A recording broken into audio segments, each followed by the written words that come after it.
Morning students, SDN science secondary के online class में आप लोगों का स्वागत है। और ये प्यारे बच्चों, हम लोग पढ़ रहे थे नंबर सिस्टम और इसके अंतर्गत हम लोग पढ़ रहे थे विभाज्यता का नियम। कल हमने पार्ट 1 देख लिया था, आज हम लोग पार्ट 2 देखेंगे। कुछ बचा हुआ जो शेष था और उस पर हम लोग चर्चा करेंगे, क्योंकि आप लोगों को पता है कि विभाज्यता का नियम आप लोगों को जानना बहुत ज़रूरी है, बहुत इम्पोर्टेंट है। हर प्रतियोगिता परीक्षा में इससे सवाल पूछ जाते हैं। और जो चीज़ आपको पढ़ाया जा रहा है प्यारे बच्चों, चाहे वो कॉम्पिटिशन की तैयारी कर रहा हो या ना कर रहा हो, अभी वो क्लास लेवल पर ही पढ़ाई कर रहा हो, उस बच्चे को भी इसके बारे में जानना जरूरी है। आइए बच्चों, हम लोग कल बता दिए थे 0 से लेकर 9 तक की संख्याओं पर चर्चा हो गई थी और उम्मीद करते हैं कि आप लोगों को समझ में आया होगा। आइए हम इसके आगे चर्चा करते हैं कि कोई संख्या अगर 10 से विभाजित होगी तो उसके लिए क्या रूल होगा। बहुत ही सिंपल है प्यारे बच्चों। 10 से विभाजित होने के लिए जो रूल है कि उस संख्या के अंत में अगर 0 होगा तभी वो संख्या 10 से विभाजित होगी। अगर किसी संख्या के अंत में 0 होगा तो संख्या 10 से विभाजित होगी, अन्यथा वो संख्या 10 से विभाजित नहीं होगी। जैसे अगर हम देखिए 450 के अंत में क्या है, इकाई का अंक क्या है, 0 है, इसलिए ये संख्या 10 से विभाजित होगी। अगर हम ऐसे लिख देते हैं, अब देखिए इसके अंत में 0 नहीं है, इसलिए ये संख्या 10 से विभाजित नहीं होगी। तो आप लोगों को ये समझ में आया होगा। आइए देखते हैं 11, जो कि इम्पोर्टेंट है, प्रतियोगिता परीक्षा में पूछा जाता है। हम आपको इम्पोर्टेंट ही बताएंगे। आइए देखते हैं कि कोई संख्या 11 से कैसे विभाजित होगी, इसके लिए क्या रूल है। जैसे मान लीजिए कोई संख्या दी गई हो, कोई भी संख्या दी जाए, जैसे मान लेते हैं एक संख्या दी जाए, कोई भी संख्या ले लेते हैं ऐसे, तो ये संख्या 11 से विभाजित होगी कि नहीं होगी, इसके लिए क्या रूल होगा। बच्चों हम क्या करेंगे, सम संख्याओं का योग करेंगे। क्या करेंगे, मतलब सम स्थान वाले संख्याओं का योग, सम संख्याओं का योग, संख्याओं का योग तथा विषम स्थान वाले संख्याओं का योग तथा विषम स्थान वाले संख्याओं का योगफल यदि 0 हो जाए, योगफल का अंतर यदि हमें 0 प्राप्त हो, क्या प्राप्त हो, 0, या कोई ऐसी संख्या प्राप्त हो जो 11 से विभाज्य हो, या कोई ऐसी संख्या प्राप्त हो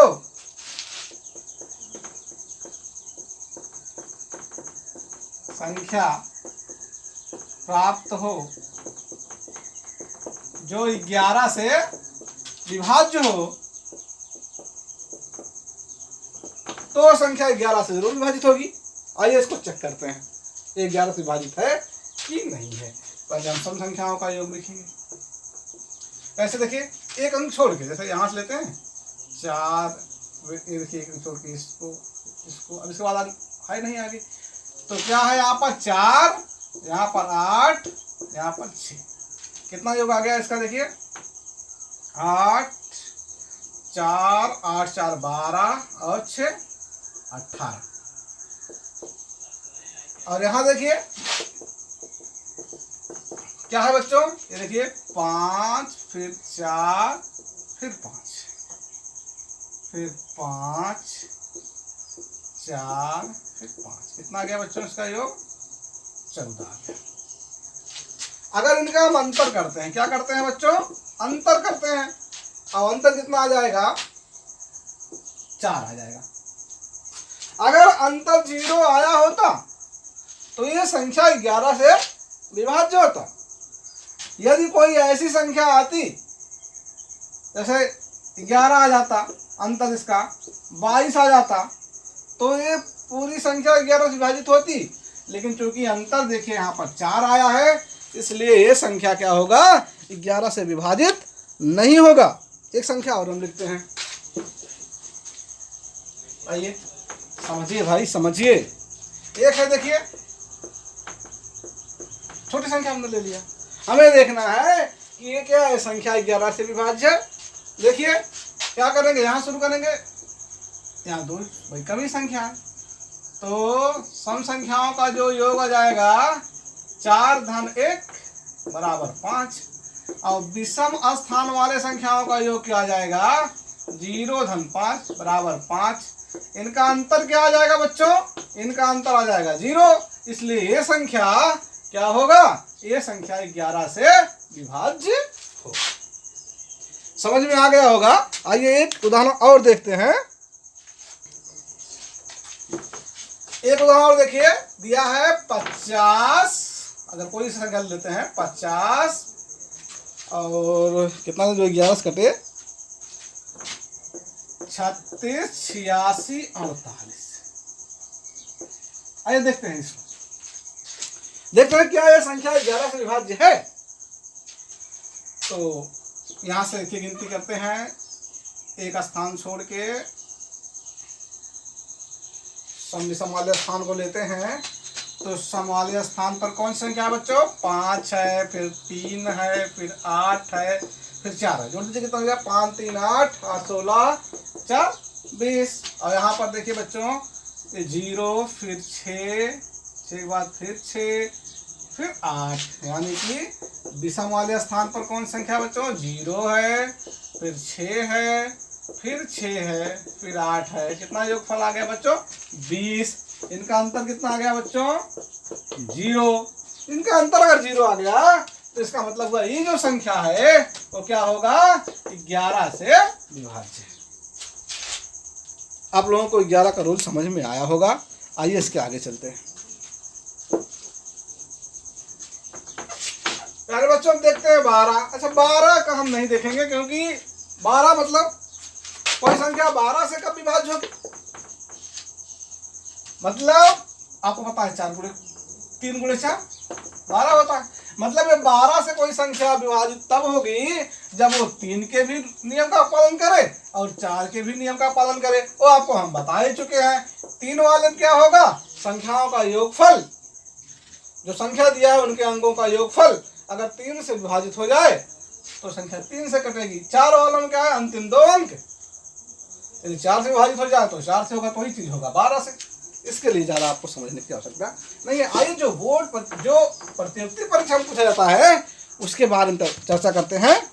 ये 13 देखते हैं, कौन सी संख्या, 13। कोई संख्या 13 से कैसे विभाजित होगी, आइए देखते हैं।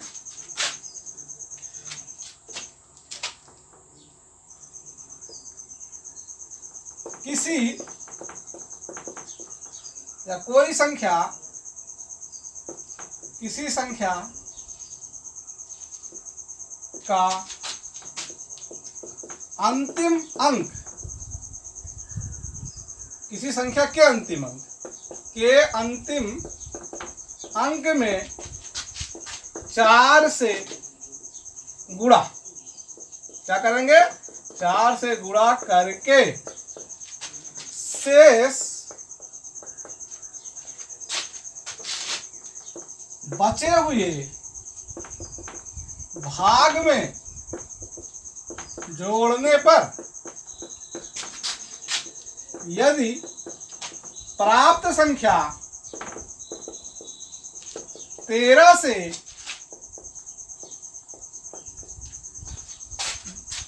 विभक्त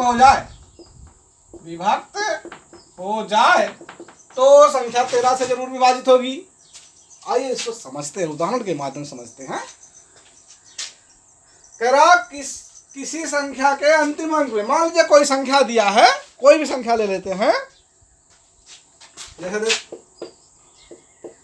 एक संख्या दिया गया है प्यारे बच्चों। अब ये कह रहा है किसी संख्या के अंतिम अंक में हम 4 से गुणा करेंगे, ये देखिए इसका अंतिम अंक है, ये इसका जो है शेष बचा हुआ भाग है।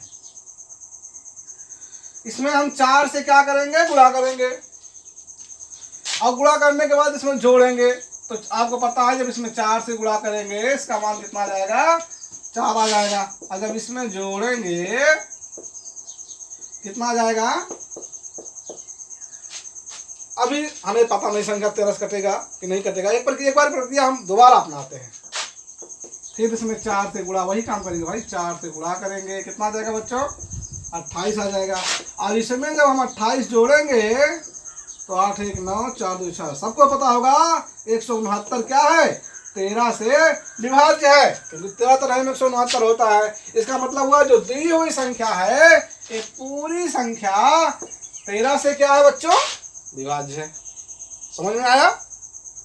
एक और उदाहरण देखिए, एक और उदाहरण देखिए। अभी एक और उदाहरण लेते हैं। कौन संख्या ले लेते हैं, एक संख्या हमारे सामने है, हमें बताना है कि संख्या 13 से विभाज्य है कि नहीं है। रूल वही कि हमें क्या करना है, अंतिम संख्या में 4 से गुणा करना है। तो अंतिम संख्या में हम 4 से गुणा कर देंगे, कितना आ जाएगा, 28। फिर शेष बचे हुए संख्या में इसको जोड़ देना है, मतलब 219 में जब हम 28 जोड़ देंगे बच्चों कितना आ जाएगा, 9 8 17 2 1 3 1 4 247 आ जाएगा। अगर हमें पता नहीं है कि 13 से विभाज्य है तो हम एक बार इस प्रक्रिया दोबारा अपनाते हैं। क्या करेंगे, फिर इसमें 4 से गुणा करेंगे, कितना आ जाएगा बच्चों, 28 आ जाएगा। और फिर जो बचा हुआ भाग कितना है, 24 है, इसमें 28 जोड़ेंगे कितना हो जाएगा, 8 4 12 और 2 2 4 1 5। अब देखिए 1352, ये संख्या 13 से क्या है, विभाज्य है, इसलिए दी हुई संख्या क्या है, 13 से विभाजित होगी। उम्मीद करते हैं आप लोगों को समझ में आया होगा। प्यारे बच्चों, आप लोग हमसे जुड़े रहिए। एसडीएन साइंस अकेडमी के बैनर तले आपका स्वागत है और आपको यहाँ अच्छी गुणवत्ता उपलब्ध कराई जाएगी। आइए अगला देखते हैं 17 से। 14 क्यों नहीं बता रहे हैं, अरे भाई 14 क्या बताएं, जो 7 गुणे 2 7 गुना 14, वो 2 के नियम का भी पालन करे और 7 के नियम का भी पालन करे। ऐसे 15, ऐसे 16, तो आते हैं हम 17। कोई संख्या 17 से कैसे विभाज्य होगी, आइए इसके बारे में हम देखते हैं। इसमें हम क्या करेंगे बच्चों, आइए देखते हैं, लिखते हैं। दी हुई संख्या के अंतिम अंक में 5 से गुणा करेंगे। गुणा करके क्या करेंगे, गुणा करके शेष बचे हुए भाग में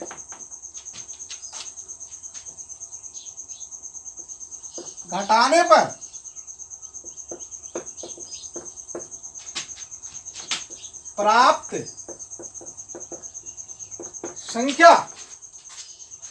प्राप्त संख्या क्या होगी, वो 0 से, वो 0 नहीं, प्राप्त संख्या यदि 17 से विभक्त हो तो वह संख्या 17 से जरूर विभाजित होगी। क्या करना है बच्चों की बार, उस संख्या के अंतिम अंक में हम क्या करेंगे, 5 से गुणा करेंगे और 5 से गुणा करने के बाद जो शेष बचा हुआ भाग है उसमें से क्या करेंगे, घटा देंगे। की बात जोड़ेंगे नहीं, क्या करेंगे, घटा देंगे। और घटाने के बाद जो बचेगा, अगर उस बचा हुआ भाग 17 से विभक्त होता है तो संख्या जो दी हुई संख्या है 17 से विभाजित होगी। ये प्रक्रिया हम बार बार करके देखते रहेंगे। आइए एक उदाहरण लेते हैं, पहले आपको छोटा उदाहरण समझाते हैं। एक उदाहरण लेते हैं, जैसे 529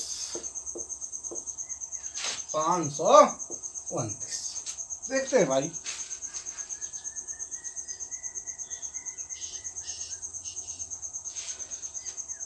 देखिए हमें क्या करना है, 5 से गुणा करना है, ये तो हमने बताया गया। 5 से गुणा करना है, कितना आ जाएगा 45। कह रहा है यहाँ पर जोड़ना नहीं घटाना है, तो 52 में से जब हम 45 घटाएंगे कितना आ जाएगा, यहाँ बचेगा, अरे भाई 45 7 52 होता है। तो अब देखिए भैया ये संख्या 17 से विभाजित कैसे हो पाएगी, इसलिए ये संख्या जो 529 है ये 17 से विभाजित नहीं है। और कोई उदाहरण लेते हैं, और कोई उदाहरण लेते हैं भाई जो 17 से विभाजित हो। आइए कोई उदाहरण सोचते हैं, क्या लिखते हैं, एक संख्या लिखते हैं, ऐसी संख्या है, देखते हैं। देखिए इसमें हम क्या करेंगे, 5 से गुणा करेंगे, कितना आ गया 35। अब इस संख्या में से हमें क्या करना है, 35 घटाना है, रूल हमारा यही कहता है।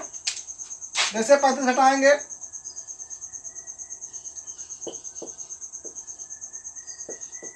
अभी हमें पता नहीं चल पा रहा कि संख्या 17 से विभाजित होगी कि नहीं होगी।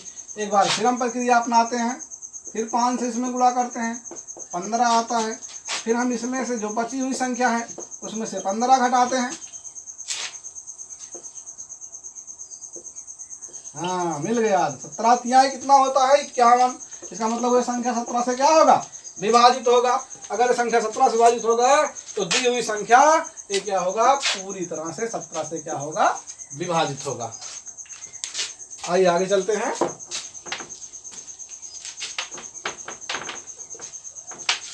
अब देखेंगे 19, 18 से क्यों नहीं देखेंगे भाई, क्योंकि 2 गुणे 9 होता है, 2 9 18, और 2 के भी नियम का पालन करे और 9 के भी नियम का पालन करे तो 18 से विभाजित होगा, इसलिए उसे नहीं देख रहे हैं।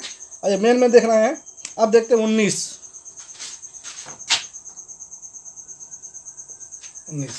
17 हो गया, 19 से देखते हैं। इसमें क्या करना है प्यारे बच्चों, 19 में क्या करना है, उस संख्या के अंत में, मतलब दी हुई संख्या के अंत में, संख्या के इकाई का अंक समझ लो, संख्या के इकाई के अंक में, इकाई के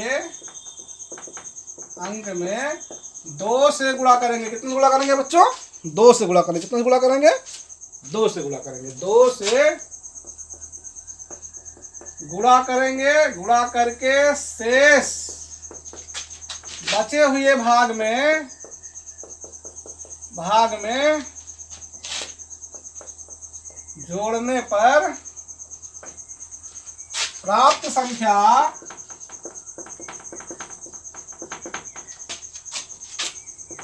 यदि 19 से विभक्त होती है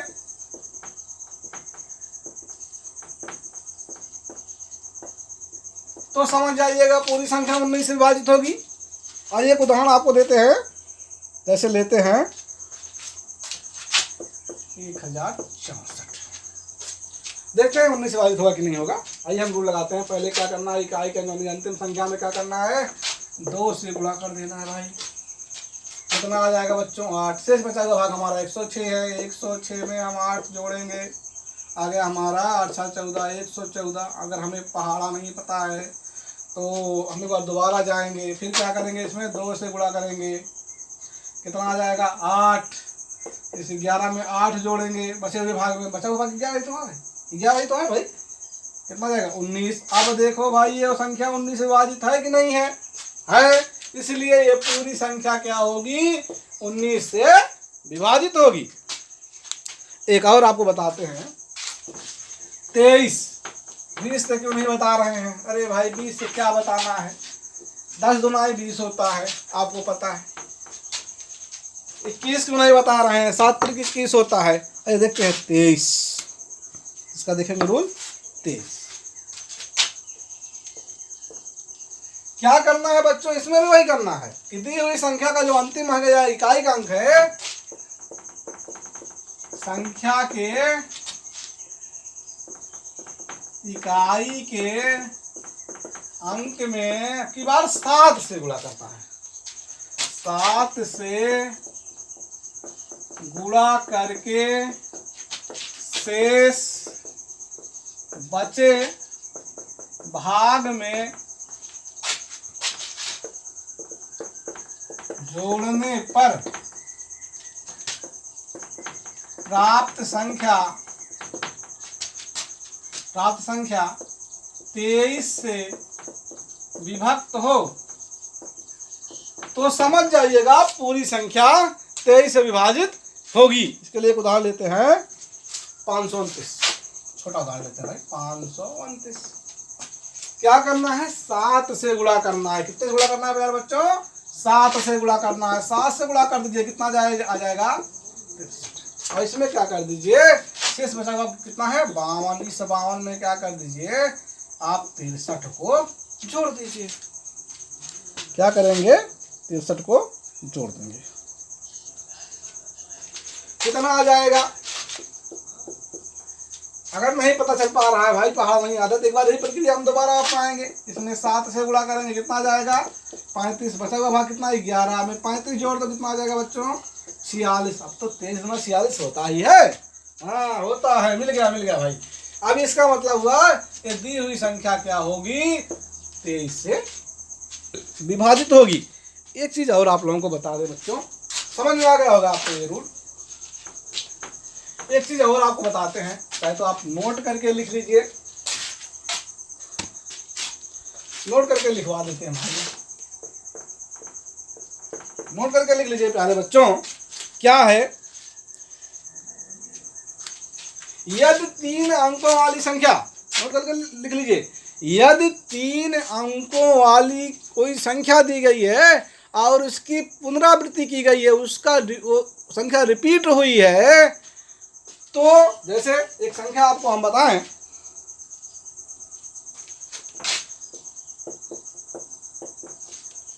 कह रहा है यदि कोई 3 अंकों वाली संख्या, मतलब संख्या कई अंकों की हो लेकिन उसके 3 अंक, देखिए संख्या के 3 अंकों का रिपीट हुआ 214 214 214, अगर ऐसा दिया रहे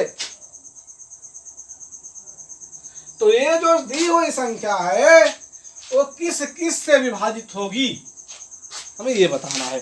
तो जो दी हुई संख्या होगी प्यारे बच्चों, वो तो एक तो 7 से विभाजित होगी, फिर वो 11 से विभाजित होगी, वो 13 से विभाजित होगी, 7 से होगी, 11 से होगी, 13 से होगी, और वही संख्या 1001 से क्या होगी, विभाजित होगी। एक बात फिर जाने प्यारे बच्चों, बहुत ही इंपॉर्टेंट चीज है, इस पे सवाल पूछा जाता है कि कोई भी संख्या दी हो, अगर उसके 3 अंकों का पुनरावृत्ति हुआ है, 3 अंकों का रिपीट हुआ है, तो वो संख्या 7 से विभाजित होगी, 11 से विभाजित होगी, 13 से विभाजित होगी, और 1001 से भी विभाजित होगी। ये जो दी गई संख्या है 200, देखिए 214 का इसमें रिपीट हुआ है, ये संख्या 7 से विभाजित हो रही है, 11 से भी हो रही है, 13 से आप चेक कर लीजिएगा। और कोई एक उदाहरण जैसे कोई भी संख्या ले लो भाई, कोई भी संख्या ले लो, ऐसे ले लो बस इसका, हाँ एक चीज और हमको बताना भूल गए, और इनका अंतर, इनका और इनका जो संख्या रिपीट हुआ इस मतलब इसका योग कर लो, इसका योग कर लो, अगर इनका अंतर 0 है तो ये नियम लागू होगा। भाई अंतर तो 0 अगर सेम है तो अंतर तो 0 आना ही है। तो आप ये भी जानिएगा, इसका योग और इसका योग का जो अंतर होगा 0 हो तो ये संख्या क्या होगा, अगर ऐसा है तो ये जो दी हुई संख्या है ये 17 से, वो 17 नहीं 7 से, 11 से, 13 से और 1001 से क्या होगी, विभाजित होगी। तो प्यारे बच्चों, आप लोगों को समझ में आया होगा। आज का वीडियो यहाँ पर खत्म करते हैं। आज आपका विभाज्यता का नियम खत्म हो गया है। अब आपको इस पर जो क्वेश्चन आते हैं कंपटीशन में, अगले वीडियो हम उसे करवाएंगे। धन्यवाद।